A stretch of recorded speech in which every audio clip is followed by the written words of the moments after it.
At 0547 local time, Iron Lead punched through 20,000 feet of contested airspace above Tehran.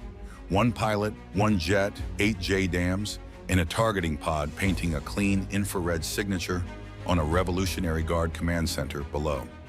Textbook conditions, clear lock, the kind of run they brief in simulators as the easy one. He never got the chance to pull the trigger. His radar warning receiver didn't beep. It exploded, a cascade of tones that fighter pilots describe as the sound your nervous system makes when it realizes it's already 3 steps behind. Phased array lock, fire control track, 8 kilometers. All of it in under 3 seconds. He had roughly the length of one deep breath to decide whether he was going to survive the next 10. He broke hard right, flares out, pure muscle memory, the kind of reflex that isn't trained so much as burned into the body through thousands of repetitions until it happens before the brain catches up.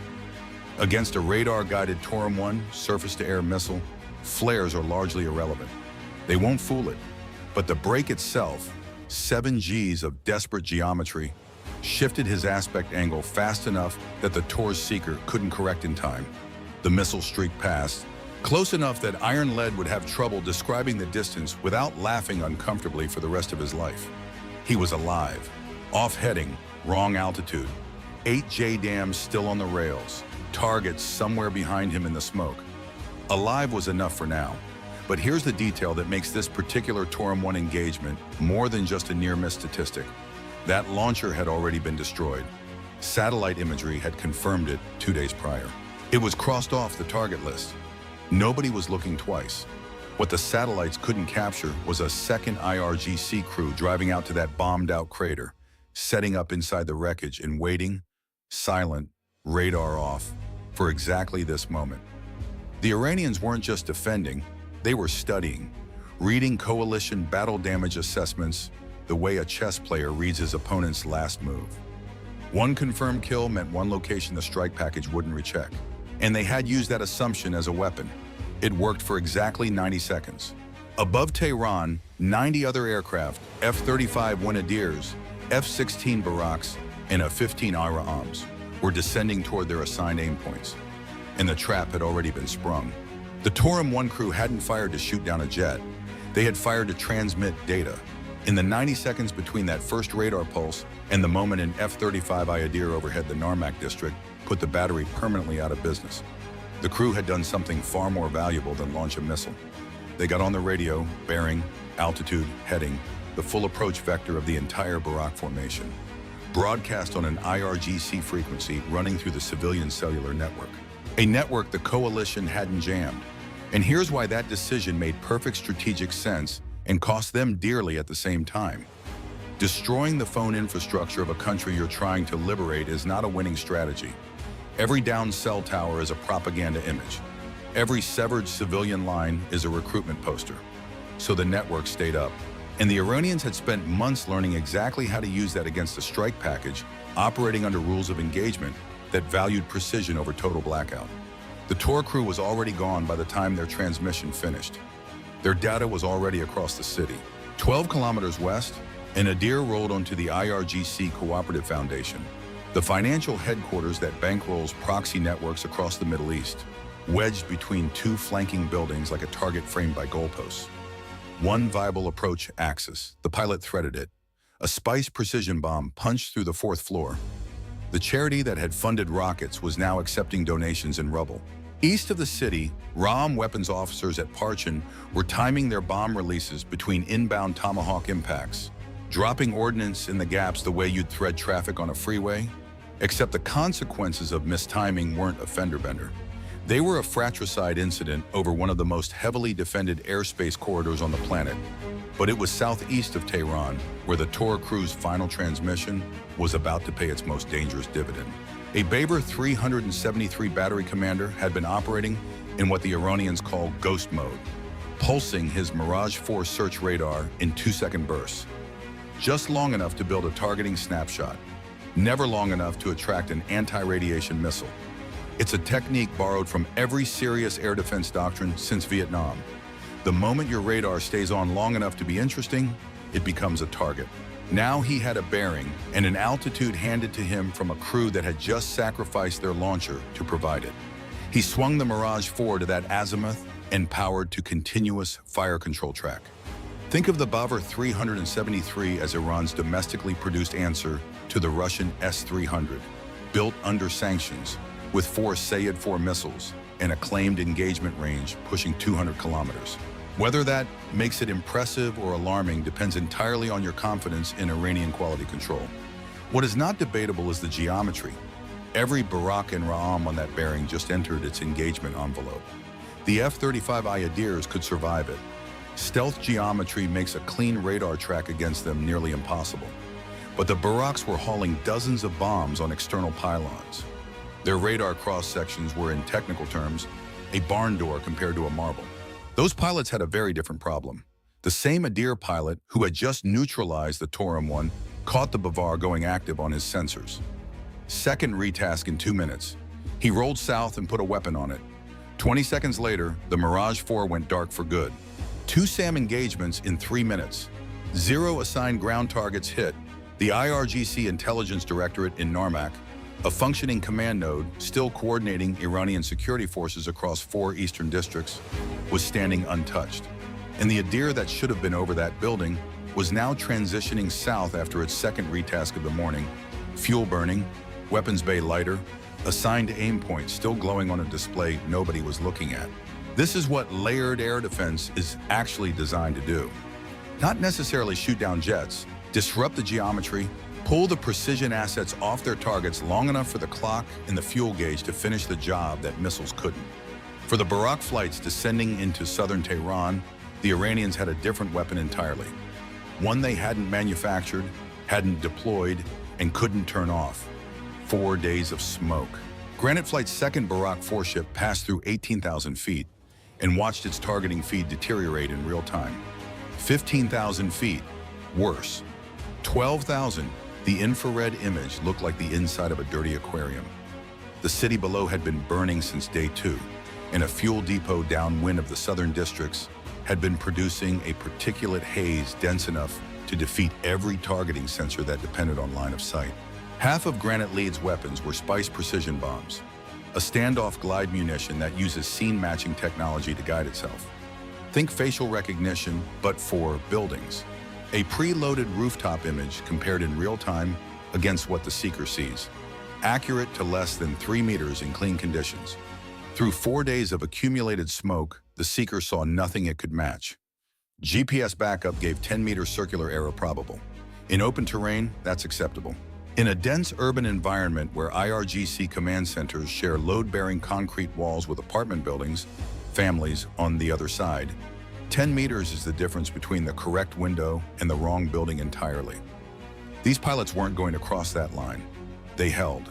The only sensors still threading the smoke were the Hermes 900 reconnaissance drones orbiting below the haze layer at 8,000 feet, feeding real-time infrared imagery to every pilot in the package. Infrared radiation scatters off carbon particulate the same way headlights diffuse in fog, but the Hermes, operating below the smoke ceiling rather than above it, could still see the ground.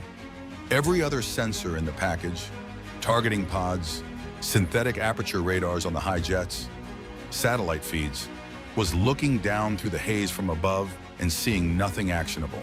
The Hermes orbiting at 8,000 feet was the only asset providing real-time ground imagery to the pilots who needed it most, which made it the single most valuable and most vulnerable platform over southern Tehran that morning.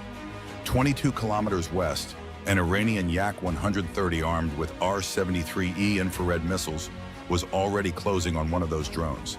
Solid lock in the rear cockpit. The Hermes had no countermeasures, no meaningful speed, and a fat infrared return doing lazy orbits in airspace that had just become very contested. It was, in the blunt assessment of one analyst briefed on the engagement, the aerial equivalent of a 3-legged horse at the Kentucky Derby. If it went down, every pilot under southern Tehran went blind. The Adir, transitioning back toward Narmak after the Bavar engagement, spotted the Yak-130 on its electro-optical targeting system, closing on the Hermes seconds from firing. Third retask. He dropped toward the intercept, but in the gap he left open over Narmak, the gap that 2 SAM engagements had carved wide open, something was already moving that none of the mission planners had put on any target list. A garage door was sliding up. The Hermes caught it first, a heavy vehicle moving through a narrow Narmak street, missile vertical on the rail. 4 figures at the base connecting fuel umbilicals with the unhurried efficiency of men who had practiced this exact sequence 100 times, including under fire. No panic, no wasted movement. The kind of calm that comes not from confidence, but from repetition. Ghadr 110, Iran's longest-range operational ballistic missile. Enough range to reach anywhere inside Israel without breaking a sweat. Tel Aviv, Haifa, Ben Gurion Airport, where the families of the pilots currently overhead were sitting in shelters, listening to sirens, waiting for the all-clear that hadn't come. The Ghadr is not a complex system to operate. Roll out, erect, connect second-stage umbilicals, fire.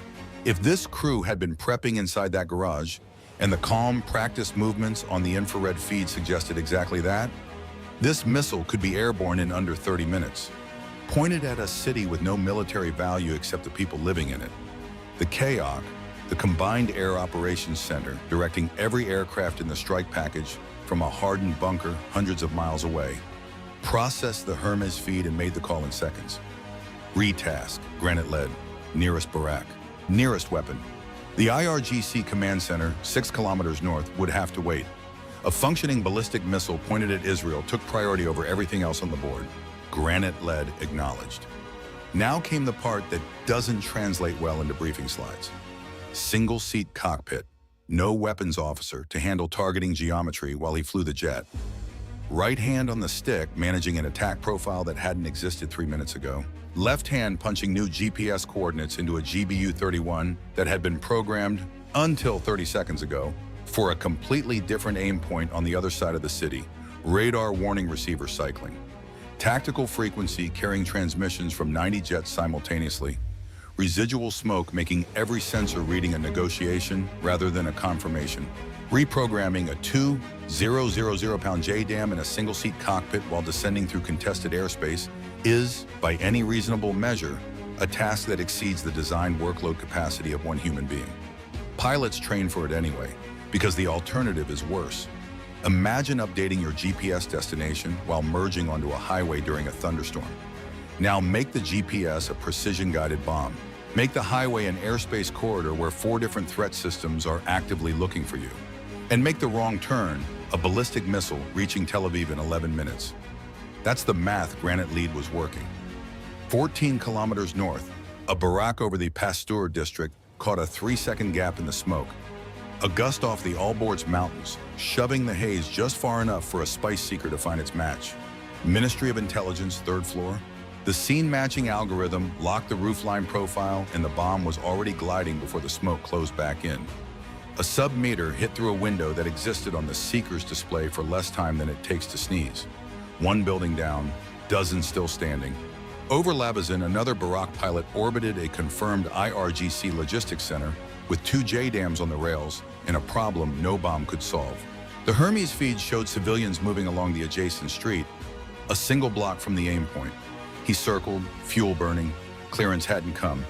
The building sat there intact, functional, doing exactly the job it was built to do, while the pilot assigned to destroy it watched people walk past it and waited for a gap that might not open before his fuel state made the decision for him. Meanwhile, Granite Lid had the coordinates in. He rolled onto an unplanned attack heading, 15,000 feet. Dive angle steeper than the textbook recommended, because the textbook hadn't accounted for residential buildings on both sides of a street, barely wide enough for the launcher, with a ballistic missile pointing at the sky between them, like the most dangerous flagpole in the Middle East. 2,000 pounds off the centerline pylon. Tail kit deployed, 4 fins steering through smoke toward a GPS coordinate he had never visually confirmed. The Ghadr 110's solid fuel stage ruptured on impact. Propellant ignited. The Hermes infrared feed whited out for 3 full seconds. When the image stabilized, crater, burning debris, and silence on the IRGC frequency that had been tracking that launcher's status. The missile that had been pointed at Israel was now scrap metal in a hole in the ground. 1 bomb spent on a target that was never on the morning strike list. 7 JDAMs remaining. 7 aim points still waiting. And a fuel state that had just crossed from uncomfortable into a number granite lead actively chose not to say out loud on the radio. The mission wasn't over. It had just gotten significantly harder. 30,000 feet above the smoke, somebody could still see the ground. Not with infrared, not with optical cameras, with radar. The F-15I Ra'ams weapons officer had been running his APG-82 active electronically scanned array since the first Tomahawk impacts, building continuous ground maps using radar waves instead of light. Smoke, haze, particulate carbon, 4 days of burning fuel depots, essentially invisible to it. The same physics principle that makes sonar indifferent to murky water applies here. Radar doesn't need to see, it needs a return. And concrete buildings inside a burning city return radar energy just as clearly as concrete buildings under a clear blue sky. Where every targeting pod below the smoke layer was feeding pilots thermal soup, the Ra'ams radar was producing crisp, mappable geometry, roof lines, street grids, building footprints, cross-referenced in real time against preloaded target imagery stored before the mission launched. The weapons officer tightened the coordinates. Not sub-meter, the GPS-aided radar solution couldn't match a SPICE scene lock for pure precision, but close enough to put a bomb through the correct block rather than the wrong one. Close enough to work, he pushed the updated aim points down to the Baraks through Link 16, the encrypted tactical data network that connects every jet in the formation into a single shared operational picture. Think of it as a group chat for fighter pilots, except every message is a set of GPS coordinates, a threat bearing, or a retasking order, and the latency is measured in milliseconds rather than the time it takes someone to put down their coffee. A two-seat jet doing the targeting geometry for a dozen single-seat pilots who couldn't see their own aim points through the smoke below them. It wasn't the mission as briefed. It was the mission as it actually existed, improvised, distributed, and held together by a data link and a weapons officer willing to work the problem continuously for the better part of an hour. Above the Lavazin Mountains, the Adirs pilot who had spent the morning bouncing between SAM engagements and forced retasks finally had a clean weapon solution on the Yak 130 that had been closing on the Hermes drone. He put a Python 5, Israel's most advanced infrared air-to-air missile, capable of locking a target from any aspect angle and pulling maneuvers that would render a human pilot unconscious, into the Yak between the engines. The Hermes continued its orbit below the smoke layer, completely unaware of what had just happened behind it. The Adirs pilot ran a quiet internal inventory. 2 SAM systems destroyed, 1 Iranian aircraft down, assigned ground targets hit, 0. He was going to come home with more kills than a pest exterminator and less mission completion than a husband sent grocery shopping with a list and no context. But every retask had been the right call. The Tor would have downed a Barak, the Bavar would have engaged the formation, the Yak would have blinded every pilot under southern Tehran. None of that changed the math on his fuel gauge or the aim point still glowing on his display. The IRGC Intelligence Directorate in Narmek still standing, still functioning, still coordinating Iranian security operations across 4 districts. He rolled back north. On the ground in Narmak, the Directorate had survived 2 hours of the heaviest coordinated air campaign against Iranian soil in history. Its communications were intact, its personnel were operational, and its commander had just received updated reporting on coalition approach vectors, strike package composition, and the window of reduced Adirs coverage over his district. A window that had been created inadvertently by every correct decision the Adirs pilot had made that morning. The building was still standing because the pilot assigned to destroy it had spent his morning keeping everything else alive. That was about to change. But first, Iron Lid was going to have to survive the rooftops. Iron Lid descended through the smoke toward the Basij Regional Command Center in Tehran's Transpars district and immediately understood that the most dangerous weapons in this sector weren't on radar trucks or missile launchers. They were on rooftops. His electro-optical targeting system picked up the figure before the naked eye would have had any chance. A single man, tubular shape on the shoulder, oriented directly at the descending Barak. Misag 3, Iran's domestically produced copy of the Chinese QW-18 infrared-guided shoulder-fired missile, 5-kilometer range, 4-kilometer ceiling. Iron Lid was squarely inside its engagement envelope and had been since he crossed 12,000 feet. The Basij carry these the way mall security carries radios. Standard equipment, never optional. A shoulder-fired missile system distributed across an entire city's worth of rooftops doesn't appear on any pre-mission intelligence map because there is no launcher to locate. There is only a man, a tube, and the decision to use it. No radar emission, no electronic warning. The first indication is the rocket motor igniting, 3 seconds from JDAM release. That's how close Iron Lead was to putting his bombs on target when the PID's ultraviolet sensor, a missile approach warning system that detects the UV flash of a rocket motor ignition, caught the plume at 5 o'clock low. He broke right, dumped flares, pulled hard enough to blur the peripheral edges of his vision. Release window, gone. The Massage Imaging Infrared Seeker isn't the unsophisticated heat chaser of a previous generation. Modern IR seekers construct thermal pictures the way a smartphone camera identifies faces. They don't simply chase the hottest point in the sky. They lock onto the shape of the aircraft itself, building a tracking solution from its thermal signature profile. The missile climbed nearly vertical off the rooftop, pitched toward Iron Lead's heat signature, and closed at twice the speed of sound. But the brake had shifted his aspect angle faster than the Seeker's processor could update its track. The missile detonated on a flare 50 meters behind the aircraft, close enough that Iron Lead felt it through the airframe, not as sound, but as a physical concussion transmitted through the fuselage structure, like someone kicking the tail of the jet from outside. He had burned 6 minutes on 2 aborted runs. Fuel state approaching bingo. Time for exactly one more attempt before the math ended the mission, regardless of what was still standing on the ground. Third pass, same rooftops, same city, different geometry. The EO system had tagged the launch point on the previous run, a bright infrared smear where the Massage motor had ignited, marking the rooftop as precisely as any GPS coordinate. Iron Lead offset his approach 30 degrees east, using a 4-story building as natural masking between his flight path and the marked position. Steep dive, fast, nose angle that his flight surgeon would have had professional concerns about. The geometry was deliberate. From the moment that rooftop came into the launcher's field of view to the moment the bombs left the rails, 4 seconds. Not enough time for a man with a tube to acquire, establish a track, and fire against a jet descending at that angle through smoke, with a building blocking the initial approach vector. Not enough, barely. 2 GBU-31S off the pylons in a 3-second sequence. Hard pull, flares out on the climb, no launch warning. The bombs punched through the roof of the Basij Regional Command Center. The building, the node that had been coordinating protest suppression operations, security force movements, and MANPADS distribution across the district, folded inward on itself. Next door, the protest suppression headquarters, where January's crackdown on Iranian demonstrators had been planned and directed, blew apart with secondary explosions that sent the outer walls into the street. Iron Lead climbed west, pylons lighter, fuel gauge reading a number that ended the conversation about additional runs. Below him, southern Tehran was about to receive everything Granite Lead had left. Southern Tehran, same time, different nightmare.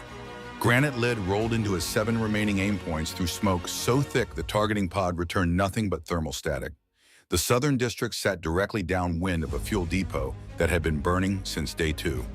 Below 5,000 feet, the haze was nearly opaque on infrared, not degraded, not reduced. Opaque. The kind of obscuration that turns precision strike into an act of institutional faith. Every weapon GPS only now. Supplemented by the updated coordinates the Ra'am weapons officer had pushed down through Link 16, radar-derived, cross-referenced, as tight as the geometry allowed without a visual confirmation that would never come through the smoke. 30-degree dive, release at 16,000 feet, 2,000 pounds, tail kit deploying, 4 fins steering through a brown wall toward a coordinate Granite Lead had never seen with his own eyes and would never see now. He released on the numbers, reposition, rolled in again, 7 targets, 90 seconds, mechanical, precise, and an act of complete faith in a satellite constellation orbiting 20,000 kilometers overhead that had no idea what kind of morning it was having down here. 1 district east, upwind of the fires, clean air, and Adir put 3 precision bombs through 3 buildings in 90 seconds. Textbook deliveries, the kind of footage that ends up in training packages. The contrast with what Granite Lead was doing 1 sector over wasn't lost on anyone monitoring the feeds at the KAOK. On Granite Lead's 4th delivery, a second Massage launched from below the smoke, Someone on the ground had spotted the bomb flash through a gap in the haze, or heard the airframe, or simply pointed a tube at the sky and squeezed, operating on instinct and probability rather than a confirmed track. The PID screamed, granite lead broke, dumped flares. The missile climbed through the smoke layer and lost its targeting solution almost immediately, finding a jet engine's thermal signature against the infrared background of a city that had been burning for 4 days is, in the words of one electronic warfare analyst, like trying to hear a single whisper inside a nightclub at full volume. The seeker gave up, self-destructed. The delivery was blown. JDAM still on the pylon, aim point missed, he circled, re-established. The re-attack burned fuel he was no longer certain he had. Clean release on the second pass, hard turn west, every pylon empty, fuel gauge reading 4,200 pounds. Enough for roughly 11 minutes over target before the arithmetic shifted from uncomfortable to granite lead, quietly identifying the best available divert field over western Iraq. The last GBU-31 of the morning punched through the roof of a besieged weapons storage facility in southern Tehran. The warehouse where the Missile-3 missiles that had just been fired at granite lead were manufactured, stored, staged, and distributed to the men on the rooftops above the city. The warhead detonated inside the structure. The walls blew outward into the street, the source of the rooftop threat, the supply chain that had nearly ended 2 separate attack runs and forced a combined dozen aborted deliveries across the morning's entire strike package, was gone. 90 aircraft turned west in the same approximate window. Pylons clean across the formation. The strike package that had launched before dawn with a precise, rehearsed target list was coming home, having executed something considerably more complicated than the plan and considerably more effective than the Iranians had anticipated. The IRGC Intelligence Directorate in Narmak was destroyed. The Ghadir 110 that had been aimed at Israeli cities was scrap in a crater. 2 SAM batteries were offline permanently. An Iranian interceptor that would have blinded the entire wave was wreckage in the Alborz foothills. The financial infrastructure funding proxy networks across the Middle East was rubble, and the facility that had been arming rooftop defenders across southern Tehran would not be restocking anyone. None of it had gone according to the briefing. Every significant outcome had required improvisation, retasking, and decisions made in seconds by pilots managing more variables than any single human being is designed to handle simultaneously. That is the actual nature of modern precision air warfare, not the clean geometry of simulator runs and pre-planned attack corridors. It is the collision between a prepared plan and a thinking adversary, resolved in real time by people in single-seat cockpits with fuel gauges that don't care about the geopolitics. The Iranians had been adaptive, creative, and willing to sacrifice equipment to gather intelligence. They had used civilian infrastructure as a communications backbone. They had turned confirmed destroyed sites into ambush positions. They had distributed MANPADS across an entire urban grid in a way that made each individual launcher impossible to pre-target. And they had still lost every engagement that mattered by the time the last jet crossed the border heading west. That gap between a capable, adaptive defense and a decisive result is what air superiority actually looks like when it's earned rather than assumed. If you found this analysis valuable, watch our next video covering the F-35's first confirmed air-to-air engagement during this same operation, the full story of the kill that almost didn't happen. Hit subscribe and stay current. The next briefing drops sooner than you think.